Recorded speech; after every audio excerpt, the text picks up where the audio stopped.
Hello welcome back to our channel. This is RC Tamada. ఈరోజు మనం ఇంట్లోనే కేక్ని ఓవెన్ కానీ ఎగ్ కానీ లేకుండా ఎంతో స్పాంజీగా అయితే మనం ప్రిపేర్ చేసుకుందాము.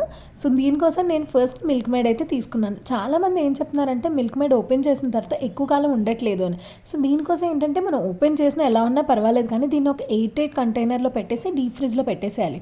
మనకి ఎప్పుడు కావాలంటే అప్పుడు తీసుకొని యూస్ చేస్తే 6 months పాటు అలాగే ఉంటుందండి, చాలా ఫ్రెష్గా ఉంటుంది.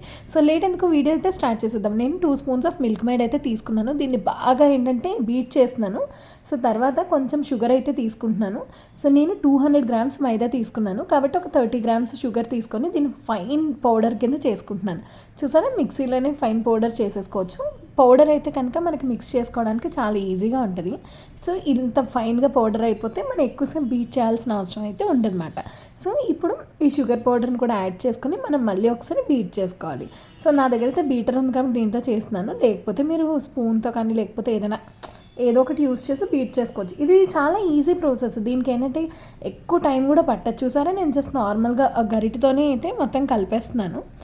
సో మిల్క్ మేడ్లో కొంచెం మిల్క్ వేసుకున్నాను, ఆ తర్వాత షుగర్ పౌడర్ అయితే వేసుకున్నాను, బాగా తీసుకుంటాను. ఇప్పుడు మైదా అయితే తీసుకుంటాను 200 grams. దీన్ని ఏంటంటే ఇలా మనం ఫిల్టర్ కనుక చేసుకున్నామంటే స్మూత్గా ఉంటుంది. మైదా లమ్స్ అవి లేకుండా ఉండలుగా ఉండకుండా స్మూత్గా ఉంటుంది. సో చూసారా, నేను మంచిగా ఫిల్టర్ చేసుకుంటున్నాను మొత్తం అంతా.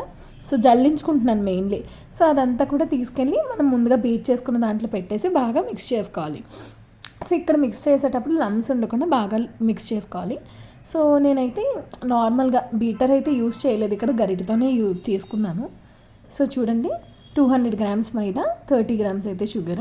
సో నేను 2 tablespoons అయితే మిల్క్ మేడ్ కండెన్స్డ్ మిల్క్ అయితే తీసుకున్నాను. బాగా మిక్స్ చేసుకోవాలి, ఇక్కడ లమ్స్ అయితే ఉండకూడదు.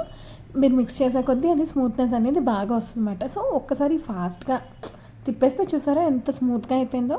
సో చాలా స్మూత్గా ఉంది కదా, చూడండి. సో ఏంటంటే ఇలా పైకి పెడితే అలా కిందకి జారుతున్నట్టు ఉండాలన్నమాట. సో ఇది పర్ఫెక్ట్ మనకి టెక్స్చర్ అనేది ఇలా ఉండాలి. సో చూస్తున్నారు కదా, సో ఇలా వస్తే చాలు, ఇంకా మనం ఏమీ యాడ్ చేయాల్సిన అవసరం లేదు. ఒకవేళ కొంచెం టైట్గా ఉందనిపిస్తే కనుక మీరు మిల్క్ కానీ లేకపోతే ఏంటంటే మిల్క్ మేడ్ కానీ యాడ్ చేసుకోవచ్చు. సో ఏదైనా మొత్తానికి ఏంటంటే ఇలా ఉండాలి మిశ్రమం అనేది, ఇలా ఉంటే పర్ఫెక్ట్గా వచ్చేస్తుంది. సో నేను దీన్ని ప్లెయిన్ ఏం చేస్తాను, సో టూటీ ఫ్రూటీ అయితే రెడ్ కలర్ అయితే యాడ్ చేస్తున్నాను. సో ఏంటంటే కైండ్ ఆఫ్ ఫ్రూట్ కేక్లా ఉంటుంది కదా అని చెప్పి ఇది జస్ట్ నార్మల్గా ఒక 2 times మిక్స్ చేసుకుంటే సరిపోతుంది. వెనిలా ఎసెన్స్ అయితే కనుక ఒక స్పూన్ అయితే నేను వేసుకున్నాను. సో టేస్ట్ కోసం బటర్ పేపర్ యాడ్ చేసేసి మొత్తం అంతా కూడా ఇందులో వేసేస్తున్నాను. సో దీన్ని డైరెక్ట్ స్టవ్ మీద పెట్టకుండా ఒక ప్యాన్ మీద పెట్టేయడమే. సో చాలా ఈజీ, ఒక 30 to 40 minutes ఉంచితే కేక్ అంటే చాలా ఈజీగా రెడీగా అయిపోతుందండి. సో దీన్ని మొత్తం చేయడానికి 1/2 hour to 40 minutes పడుతుంది అంతే. చాలా సింపుల్, చాలా ఈజీ ప్రాసెస్. మీరు కూడా ట్రై చేయండి, ఎలా వచ్చిందో కామెంట్ చేయండి. అలాగే మన ఛానల్ సబ్స్క్రైబ్ చేయండి ఫర్ మోర్ అప్డేట్స్ కోసం.